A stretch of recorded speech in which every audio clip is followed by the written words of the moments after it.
Hi, welcome to the Hurricane Utah Adult Religion class, sponsored by the Hurricane Utah North Stake of the Church of Jesus Christ of Latter-day Saints.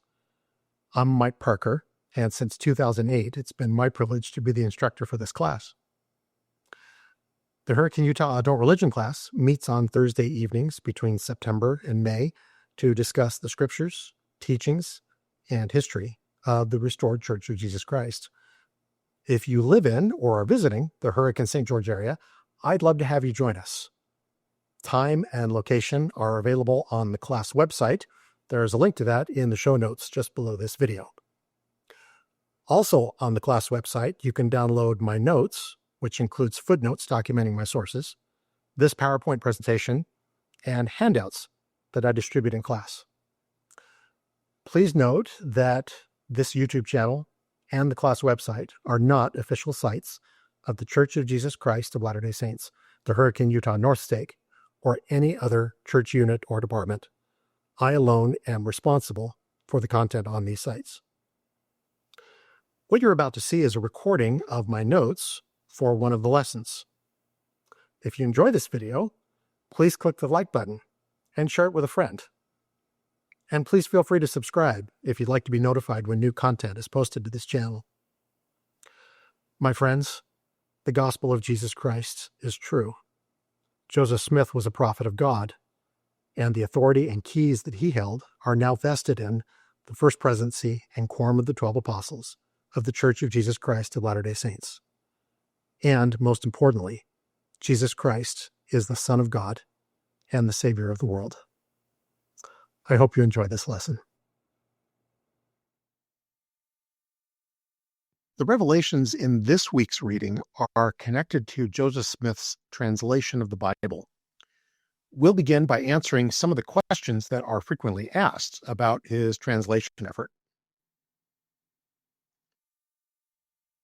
Question 1. Why did Joseph Smith make a translation of the Bible? Joseph made a translation of the Bible because the Lord directed him to do so.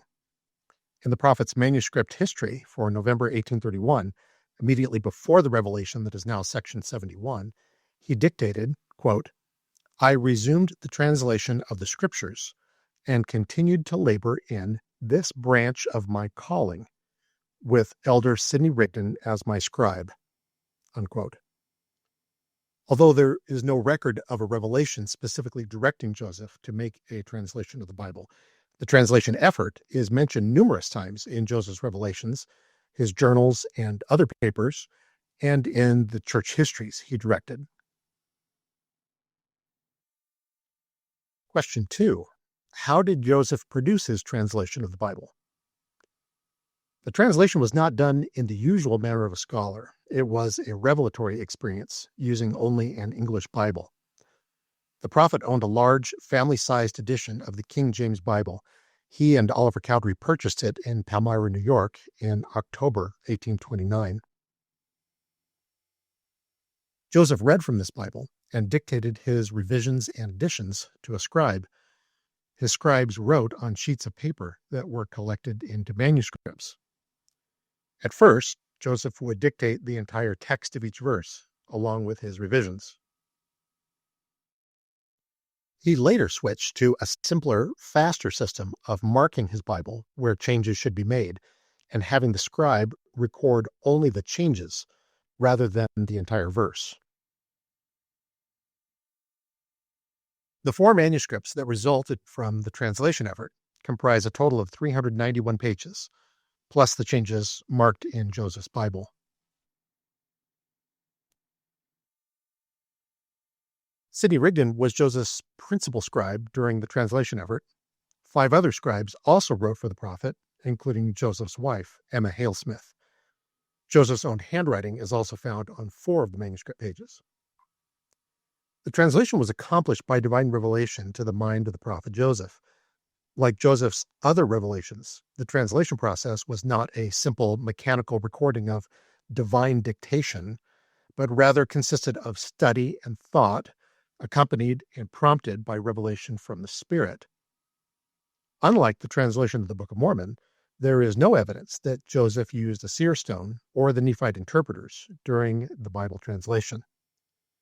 As far as we know, Joseph Smith did not use biblical Hebrew or Greek languages or manuscripts during the translation project.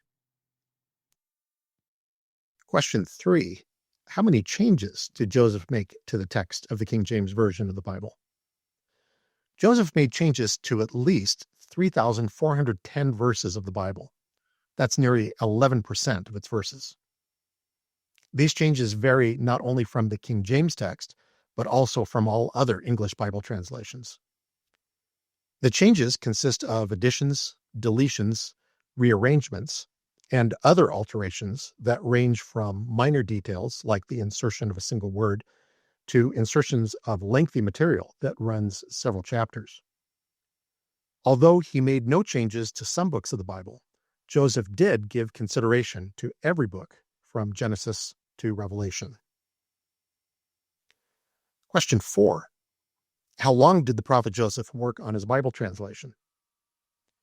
He worked on the translation somewhat regularly for 3 years. The first portion of the effort was the revelation known as the Vision of Moses, which is now Moses chapter 1 in the Pearl of Great Price.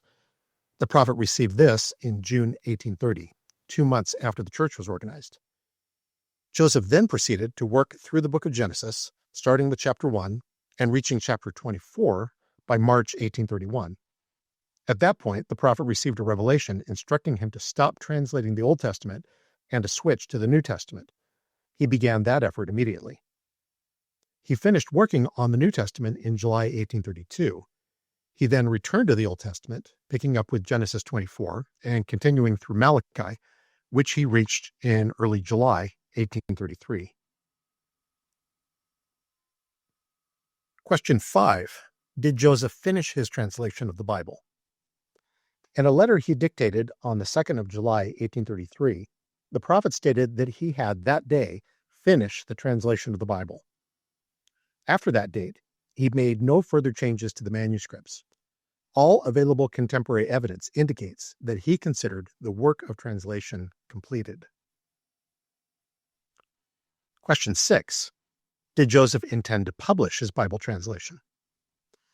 Joseph and his associates made numerous statements indicating they intended to publish the translation, and Joseph's revelations state that he was commanded to do so. Lack of adequate financial resources appears to be the significant factor that prevented the prophet from editing and publishing the translation. A few excerpts from the translation were published in church newspapers during the prophet's lifetime.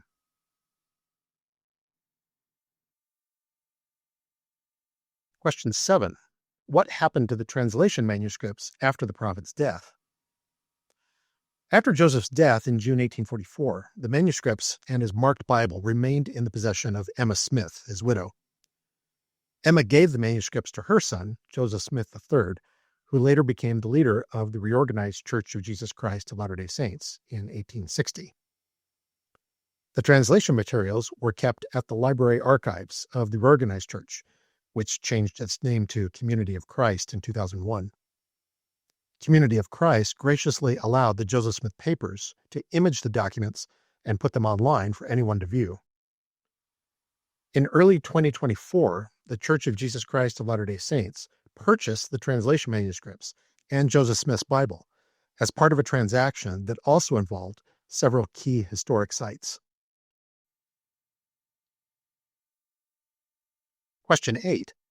What is the proper name for Joseph Smith's translation of the Bible? The work has been known by several names. In Joseph's Revelations, the Lord called it the translation of my scriptures, or the new translation of my holy word. Joseph and his contemporaries called it the New Translation. Joseph Smith III edited the manuscripts and published the New Translation of the Bible in 1867 under the title The Holy Scriptures, translated and corrected by the Spirit of Revelation. In 1936, the title of the RLDS publication was changed to The Holy Scriptures, Inspired Version. The term Joseph Smith Translation, abbreviated JST, was created by BYU professor Robert J. Matthews for the Scripture Committee of the Church of Jesus Christ of Latter-day Saints as they were preparing the church's 1979 edition of the Bible. Question 9. Why doesn't the Church of Jesus Christ of Latter-day Saints use Joseph's translation as its official Bible? This is a complex issue. The primary reason is that the Lord has not directed the Church to replace the King James Version of the Bible with the JST. The Church accepts the work of Joseph Smith as being divinely inspired, and it has canonized two portions of Joseph's new translation. Selections from the Book of Moses and Joseph Smith Matthew are both part of the Pearl of Great Price. Since 1979, the Church has published its own edition of the King James Version of the Bible with hundreds of JST footnotes and an appendix containing longer excerpts. Another reason the JST is not our official Bible is because of enmity between the Church of Jesus Christ of Latter-day Saints and the Reorganized Church during the 19th and early 20th centuries.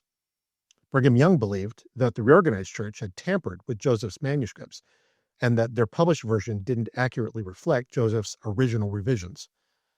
This mistrust, along with the fact that our church did not own the copyright to the new translation, kept the Utah Saints from embracing the version printed by the reorganization. It took nearly a century for these attitudes to change. They were reversed in large part because of Elder Bruce R. McConkie's interest in and use of Joseph Smith's translation, along with BYU professor Robert J. Matthews' research on the translation manuscripts in the late 1960s and early 1970s. Finally, from a practical standpoint, adopting the JST as our official Bible would be a stumbling block for many converts. Joining the church would require them to abandon every mainstream Bible translation, including the venerable King James, and accept a translation that no other church uses and that varies from all other English Bibles. In this sense, the King James Bible serves as a connection between our church and the remainder of the Christian world. An editorial published in the Church News in 1974 explained, quote, "The inspired version does not supplant the King James Version as the official church version of the Bible, but the explanations and changes made by the prophet Joseph Smith provide enlightenment and useful commentary on many biblical passages. When the Book of Mormon, Doctrine and Covenants, and Pearl of Great Price offer information relative to biblical interpretation, these should be given preference in writing and teaching. But when these sources of latter-day revelation do not provide significant information, which is available in the inspired version, then this version may be used. The King James Version will, of course, constitute the basic English-speaking Bible text of the Church." Unquote. Question 10. If Joseph Smith's work was based on an English Bible, why is it called a translation? It's called a translation because that's what Joseph Smith and his revelations called it. Joseph often used the words translated and translation to mean something more than the narrow sense of rendering a text from one language into another. He spoke of translation in the broader sense of transmission, referring to copying, editing, adding to, taking from, rephrasing, and interpreting. These are substantially beyond the usual meaning of translation. For example, Joseph said that the revelation in section 7 was translated from parchment, written and hid up by the Apostle John. The prophet did not have any ancient manuscripts when he received this revelation. Likewise, some Latter-day Saints believe that the Book of Abraham in the Pearl of Great Price was a revelation inspired by the Egyptian papyri Joseph obtained, rather than a translation of writings on the papyri. Rather than calling it a translation, it may be more accurate to refer to the JST as a revision of the English text of the King James Version of the Bible. Question 11. Many ancient biblical manuscripts have been discovered since Joseph Smith's time. Do any of them support Joseph's translation?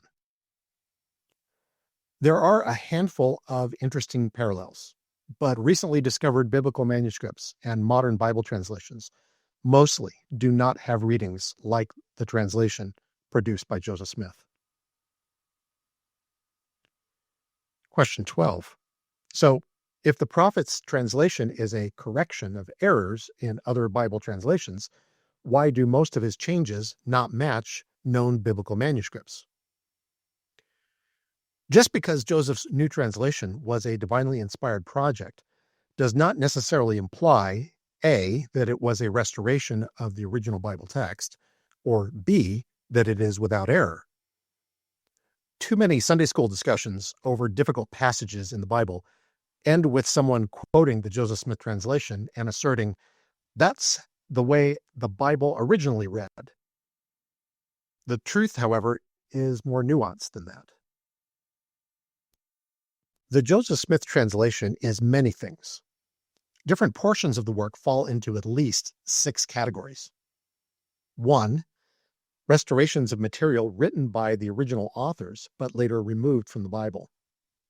This originates with Nephi's claim that many plain and precious things were removed from the Bible by the great and abominable church. 2. Historical events or doctrines that were not recorded by biblical authors, or that were recorded but never included in any collection of Scripture and subsequently lost to the world.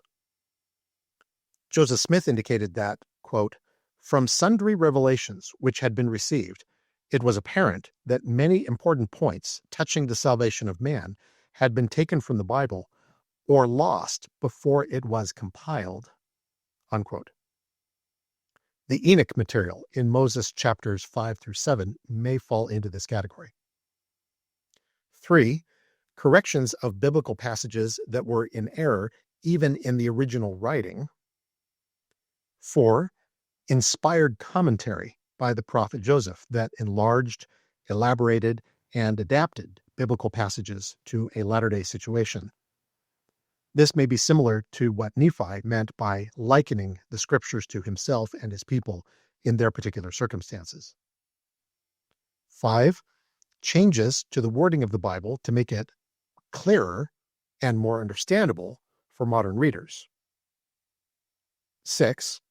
Harmonizations of conflicting historical details and corrections of apparent contradictions in the KJV text. For example, the Gospel of Matthew records that there was an angel waiting for the women at Jesus' empty tomb, while Mark's Gospel says there was a young man clothed in a long white garment. Luke's Gospel reports that there were 2 men in shining garments, and John's Gospel says there were 2 angels. These are almost certainly the original readings from each Gospel. They are not errors, but merely differences in the resurrection story based on varying traditions the Gospel writers knew.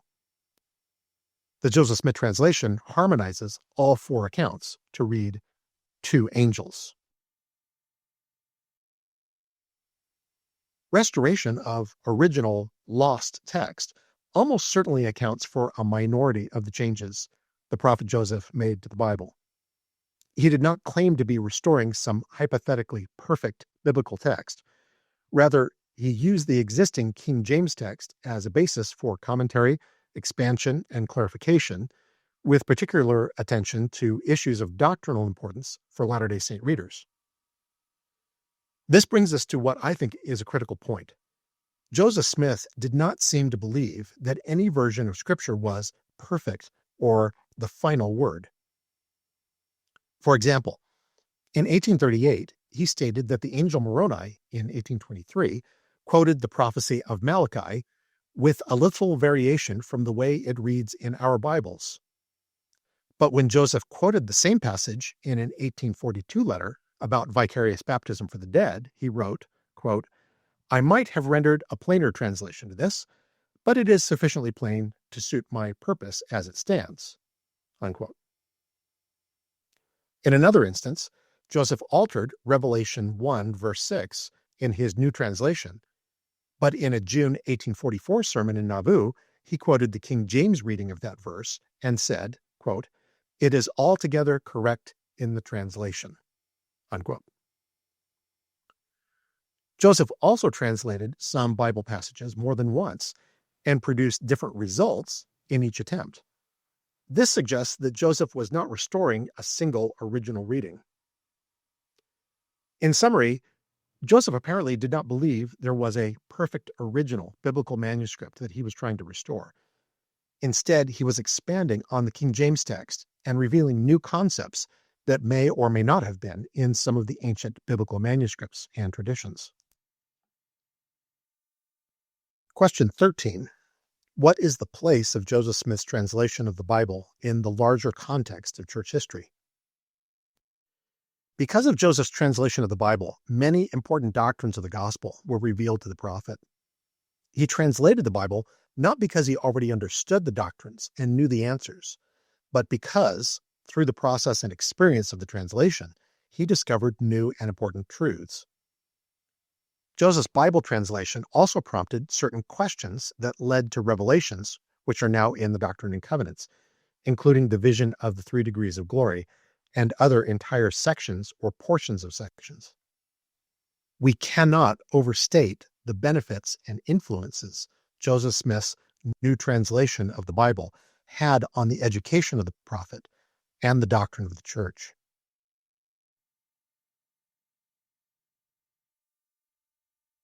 Five sections of the Doctrine and Covenants in this lesson contain revelations given to the prophet as he worked on his translation of the Bible.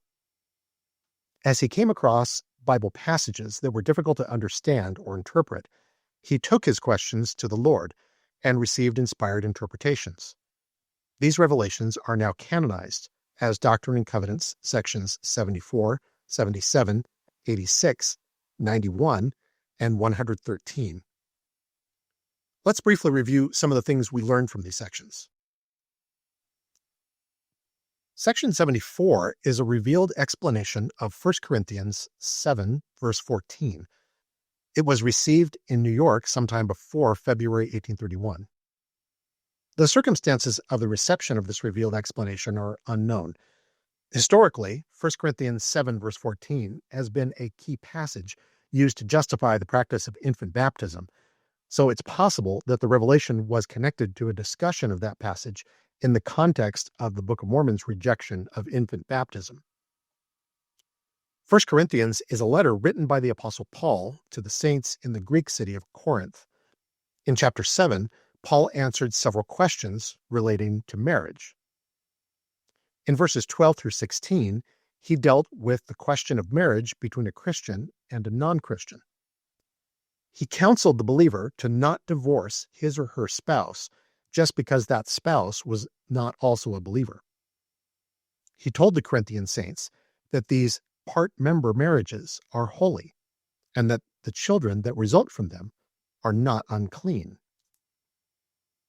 He then exhorted the Corinthian saints to live in peace with their non-believing spouses, for they may be the instrument of saving, that is to say, converting them. It's necessary to understand that in verse 14, Paul used the terms sanctified and holy the way that Jews understood those terms. Jewish theology divided things into categories of holy and unholy. A first-century Jewish Christian would naturally wonder if his or her marriage was unholy because it was to a non-believer, and if their children were unholy because they were the products of a mixed marriage. Paul answered no to both questions. Similarly, there is nothing unholy in marriages performed today outside the temple between Latter-day Saints and non-Latter-day Saints. Although these marriages are less than ideal, they are still acceptable in the sight of God. Section 74 provides additional context that is not found in 1 Corinthians. Paul gave the Corinthian saints, quote, a commandment not of the Lord, but of himself, that a believer should not be married to an unbeliever, except the law of Moses should be done away among them, unquote. This included abandoning ritual circumcision of their children. Paul's counsel and Section 74 still apply today.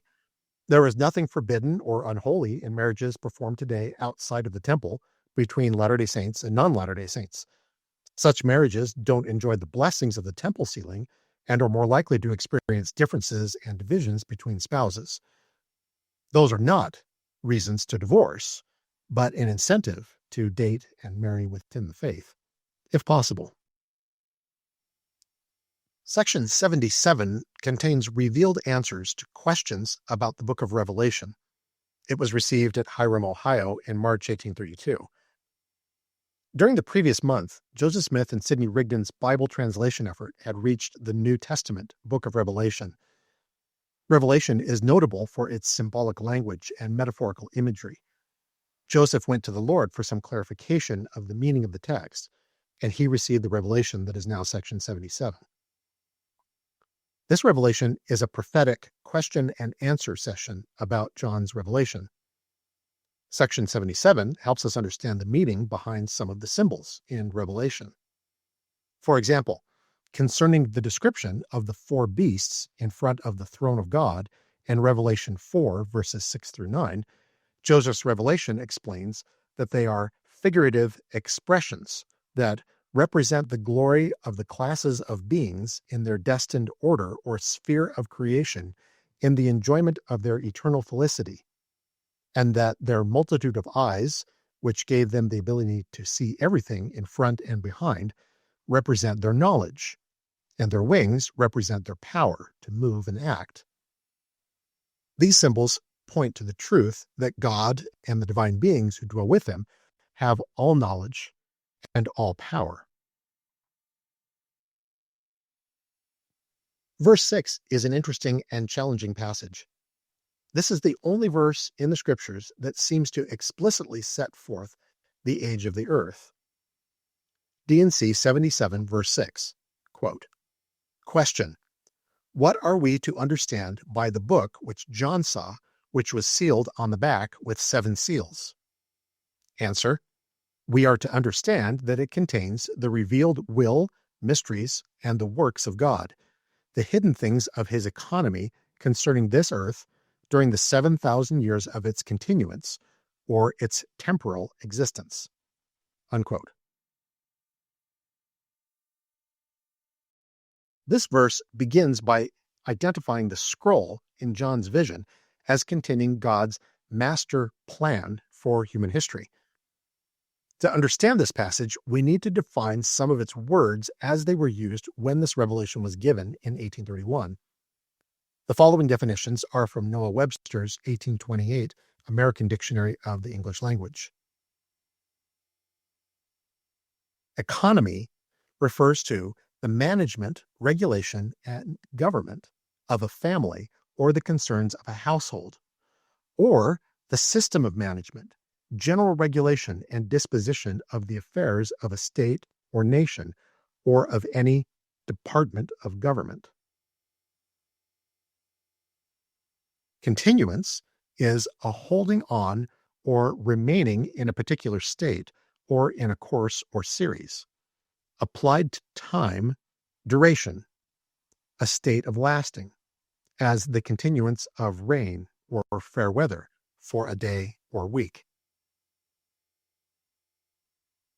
Temporal means measured or limited by time, or by this life, or this state of things, having limited existence, opposed to eternal.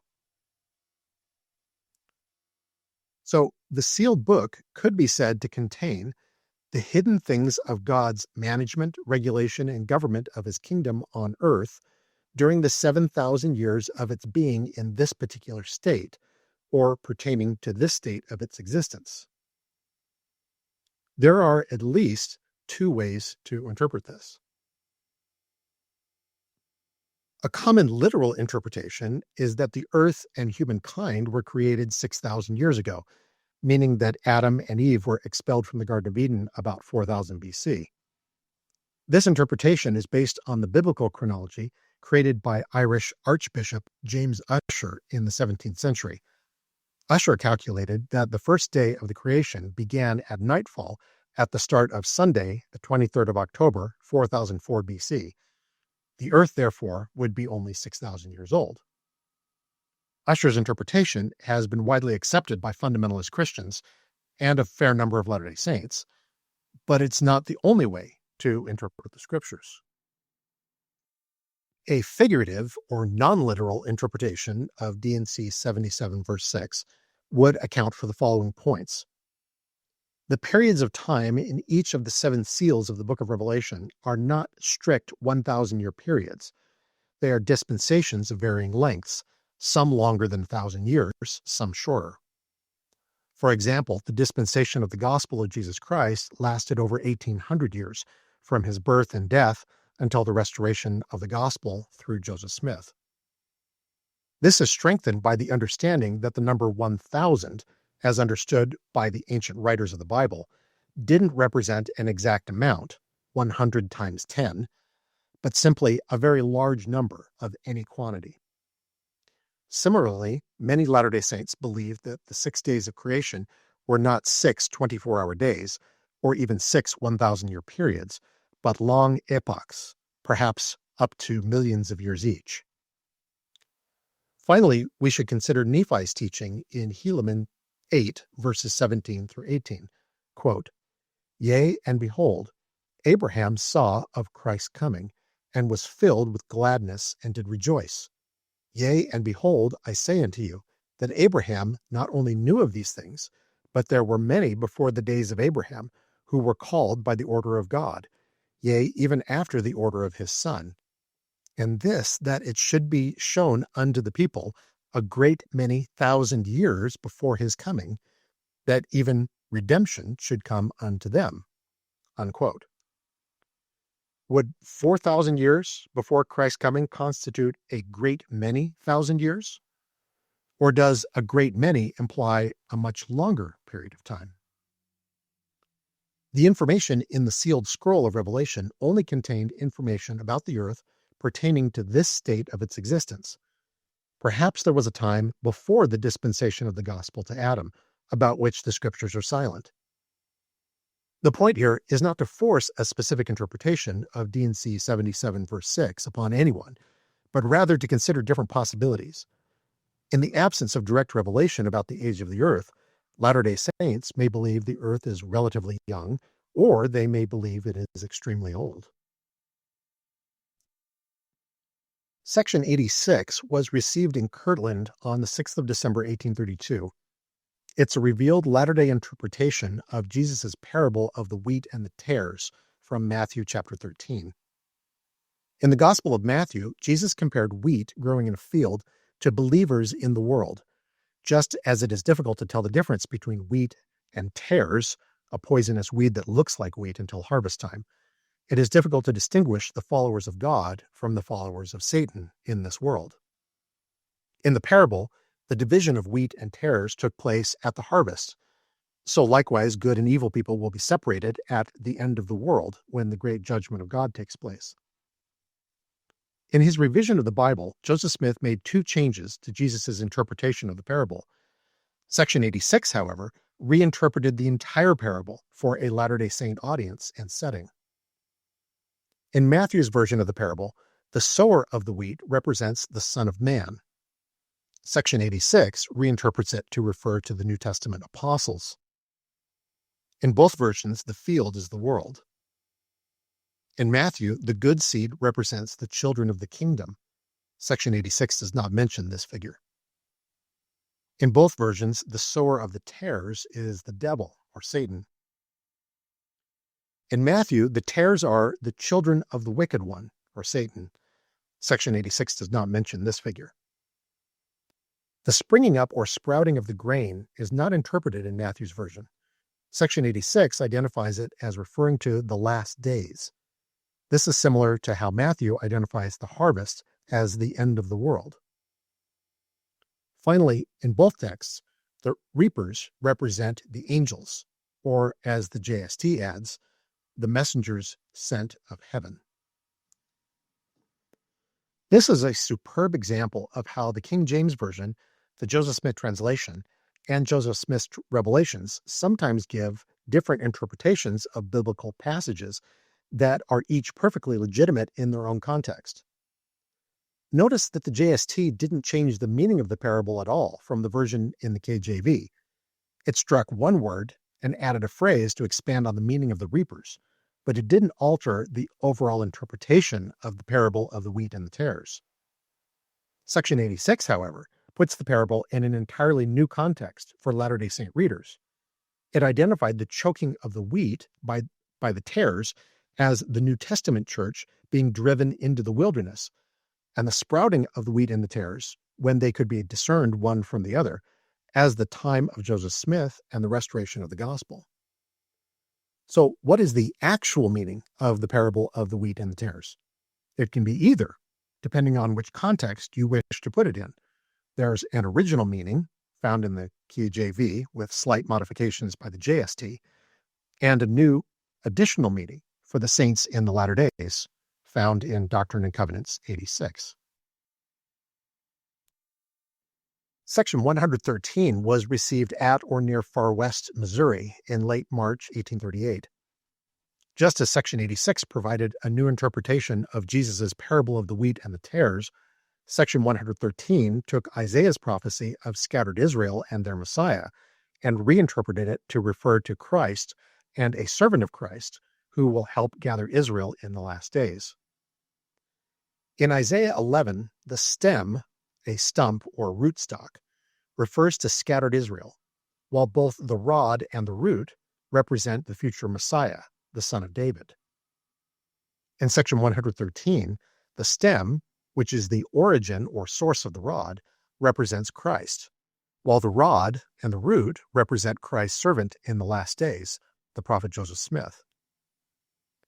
As we saw with Section 86, the interpretations in Isaiah 11 and Doctrine and Covenants 113 are both perfectly legitimate. Which one you use depends on the context in which you are applying it, Isaiah's time or Joseph Smith's time. This is what the Book of Mormon prophet Nephi called likening all scriptures unto us, that it might be for our profit and learning, something which Nephi himself did with many of Isaiah's prophecies. Finally, let's discuss Joseph Smith's revelation about the Apocrypha, now Section 91. This revelation was received in Kirtland on the 9th of March, 1833. The English word Apocrypha comes from the Greek apokryphos, referring to something that is hidden. Apocryphal writings are texts whose origin, authorship, and authenticity have been questioned. When used in a Judeo-Christian context, the term Apocrypha refers to a text that has been considered scripture by a distinct group or groups of believers, but has not been accepted as authoritative or canon by most believers. There are hundreds of apocryphal texts that have been accepted by various Jewish and Christian groups over the centuries, but have been considered spurious by most Christian believers. The Apocrypha, with the definite article, refers to 14 specific scriptural books written in Greek during the period between the Old and New Testaments. These books are accepted by some Christian denominations, most notably Roman Catholic and Eastern Orthodox Christians, but have not been included in the canon of most Protestant churches.